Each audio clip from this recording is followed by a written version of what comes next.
প্রধানমন্ত্রীর চায়না সফর নিয়ে জানাতে এই মুহূর্তে চায়না থেকে যুক্ত হচ্ছেন হাবিব রহমান। সরাসরি যাচ্ছি তার কাছে। হাবিব, প্রধানমন্ত্রীর চায়না সফর নিয়ে আপনার কাছ থেকে সবশেষ তথ্য জানতে চাই এবং আজকে প্রধানমন্ত্রীর কি কি কর্মসূচি রয়েছে।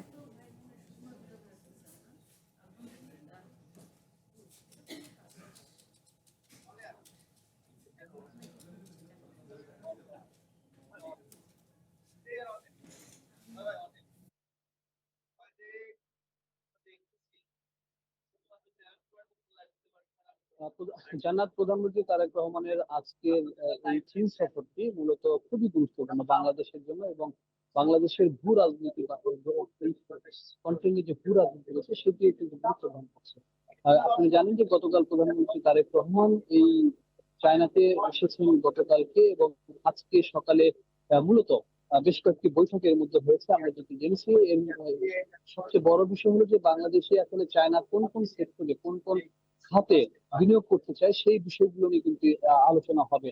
এবং আমরা এখন পর্যন্ত যেটি জেনেছি যে চায়না মূলত মংলা পোর্ট এবং ইপিজেড নির্মাণের ক্ষেত্রে কি পরিমাণ ইনভেস্ট করতে পারে, কোথায় ইনভেস্ট করবে, এই ধরনের আলোচনা হয়েছে এবং বৈঠকও হয়েছে, এটি আমরা আসলে এখন পর্যন্ত জানতে পেরেছি।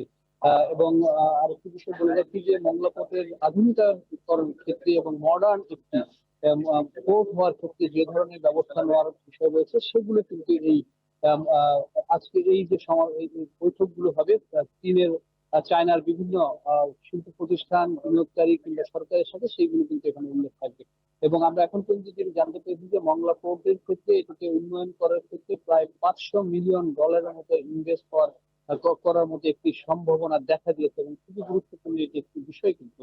কারণ যে বাংলাদেশের যে প্রকৃতি রয়েছে সেখানে এই হিসাবটি যদি চিন্তা করি যে পোর্টের ক্ষেত্রে বাংলাদেশ খুবই গুরুত্বপূর্ণ একটি জায়গায় রয়েছে।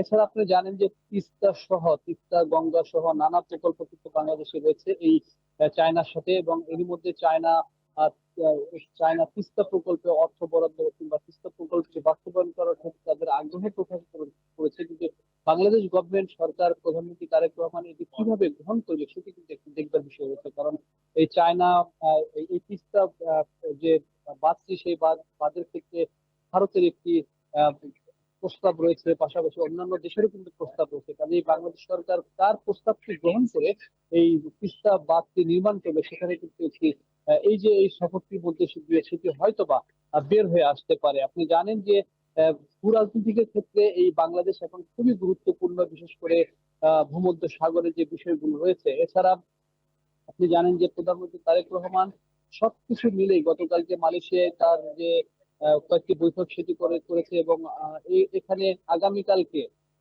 চায়নার প্রেসিডেন্ট তার সাথেও বৈঠক হওয়ার কথা রয়েছে। অর্থাৎ এই সফরটি বাংলাদেশের জন্য যেমন গুরুত্বপূর্ণ ঠিক তেমনি পুরো অঞ্চলের ভূ রাজনীতির ক্ষেত্রে কিন্তু অনেকটা গুরুত্ব বহন করবে। জান্নাত। হাবিব, ধন্যবাদ আপনাকে। প্রধানমন্ত্রীর রাষ্ট্রীয় সফর নিয়ে আমাদের বিস্তারিত জানাতে চায়না থেকে যুক্ত ছিলেন হাবিব রহমান।